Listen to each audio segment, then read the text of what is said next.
तो आज आप राखी बंधवाना आए, मतलब सुरक्षित होना है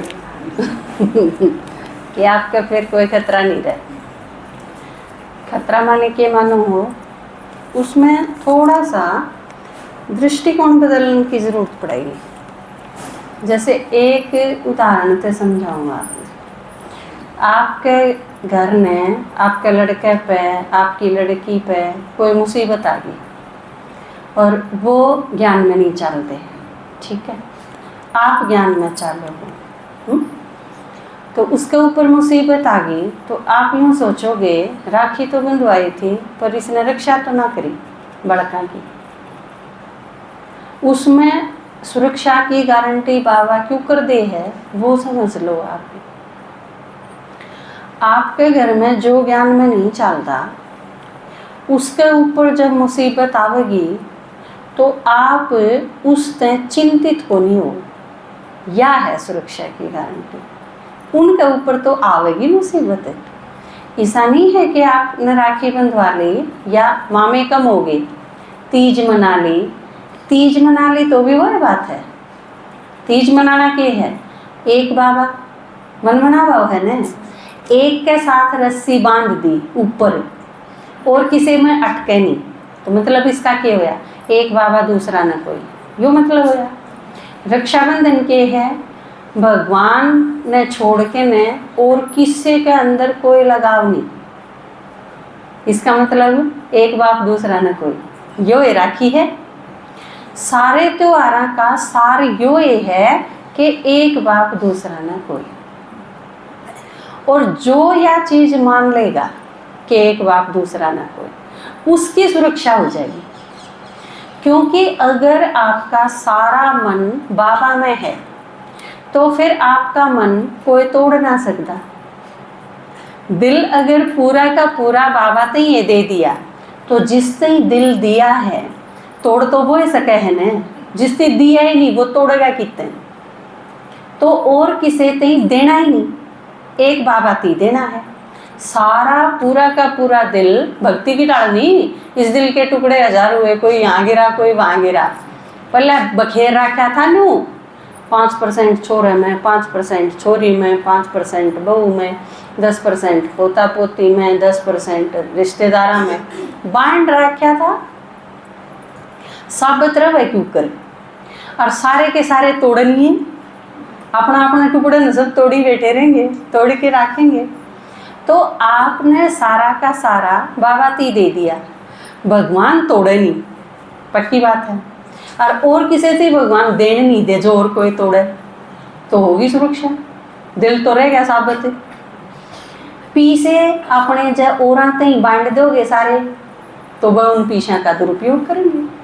बाबा नू को है कई बार कोई मांगना आ जा, वो भी नू को है ना रुपये दे, रोटी कौन चाहिए, फ्रूट कौन चाहिए, खाने की चीज़ कौन चाहिए, पीछे दे दो, नकद चाहिए, ये पीछा ने लेके न उसका दुरुपयोग कर देगा तो उससे आपका पाप कर्म और बनेगा। जहाँ तक बाबा के कह है धन अगर किसे ती देना है तो बहुत सोच समझ के ना, क्योंकि थारे दिल ने तो कोई लेनिया ना भी हो रखो अपने में, कोई लेने तैयार को नहीं गण करें क्या अक्षम दो अपना अपना है, अपना अपने नठाई अंडे उसने कोई ना भी ले, लेकिन धन ने लेनी है तो है ना, तो धन भी सोच समझ के लेना है। चुकर अपन सोचा कोई मांगनिया लेना है और उस मांगनी है ना चाकू खरीद के ने या बोतल खरीद के ने कोई आदमी का मर्डर कर दिया तो पाप कर्म तो हमारा भी बनेगा जिसने पीछे दिए। तो इसी तरह यह चीज़ मांगनिया पे थोड़ी लागू हो है। आपका अपना लड़का अगर लायक नहीं है और उससे ही पीछे दे दिए तो वो जो खराब करेगा उसमें पाप कर्म को नहीं बनेगा। तो बाबा ने को है धन ने भी सोच समझ के खर्च करो, जितना धन थारा शुद्ध कमाई का होगा और सही ढंग से खर्च करोगे उसका जिम्मेवार बाबा होगा, तो फिर वो धन भी खराब कौन जाएगा। सीधी सी बात है। शरीर आपका है, तन मन धन तीन चीज हैं विशेष। एक बच गया शरीर, शरीर आपका उतना उतना स्वस्थ होता चला जाएगा जितना जितना आप इसने यज्ञ में लाओगे, सेवा में लाओगे। घर में भी अगर आप काम करो हो तो वो बाबा की याद में करो। आप बर्तन भी मांजो हो तो उसमें अगर बुद्धि बाबा से जुड़ी हुई है और फिर आप घर का काम करो हो, और वो भी नू सोच के नहीं मैं इनका काम करूँ हूँ ना, वो आपकी उड़े ड्यूटी है जहाँ तक आप उड़े सेवा करो। जाए तो बाबा कई बार घर ने घर नहीं गंदा, सेवा स्थान कव है।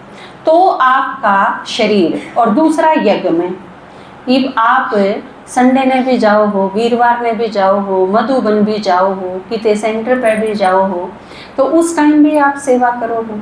उस टाइम भी आपकी बुद्धि भी बाबा में लगी हुई होनी चाहिए और आथा ते आप काम भी करो हो, पैरा ते भी करो। इब आप रोज चल के आओ हो, हम बार बार आपने नु को हाँ आप आए वीरवार आओ, आए वीरवार आओ, क्यों कहा हाँ वहम हो रहा है, मारा वहम हो रहा है, आपके दादाजी यहाँ के मेरे वहम हो रहा है कि क्यों हो रहा है यो? क्योंकि आप पैर टेकोगे बाबा के यज्ञ का नहीं तो आपके पैर ठीक होंगे।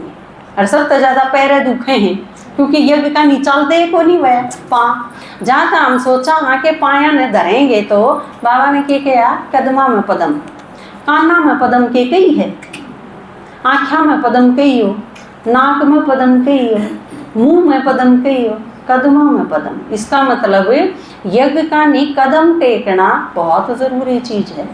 कदमा में पदम मिलेंगे क्योंकि जो आपने देखेगा उसकी सेवा होगी, जिस घर में लेकर के आओगे उसकी सेवा होगी, उन परिवार वालों की सेवा होगी।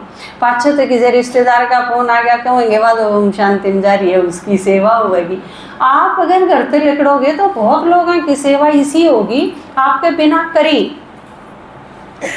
तो न्यू अगर आप अपने शरीर की सारी चीज मुंह तो ज्ञान सुनाओगे बोल के नहीं, काना तो बाबा क्या ज्ञान सुनोगे, न्यू अगर आपके शरीर के सारे अंग यज्ञ में लागेंगे, बाबा की तरफ लागेंगे तो शरीर शुद्ध होता चला जाएगा, तो शरीर स्वस्थ होता चला जाएगा।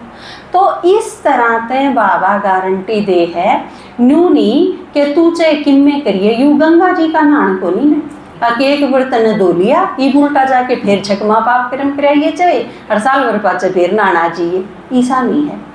बाबा मर्यादा में रह के न अगर चालांगे तो सुरक्षा देगा।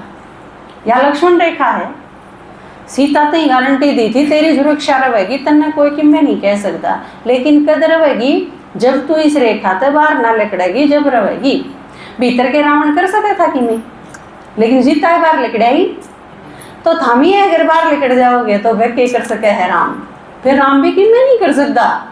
भगवान हमारी सुरक्षा जब कर सके है जब हम यज्ञ के नियम, यज्ञ की मर्यादा, यज्ञ की लिमिट्स उनका ध्यान रखेंगे, ठीक है ना, सुरक्षा होगी जब।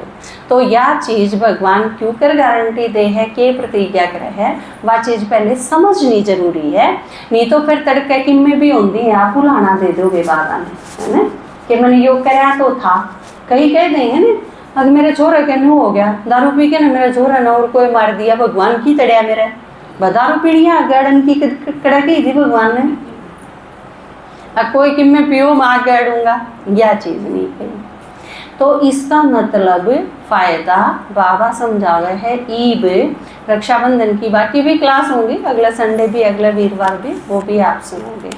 ओम शांति।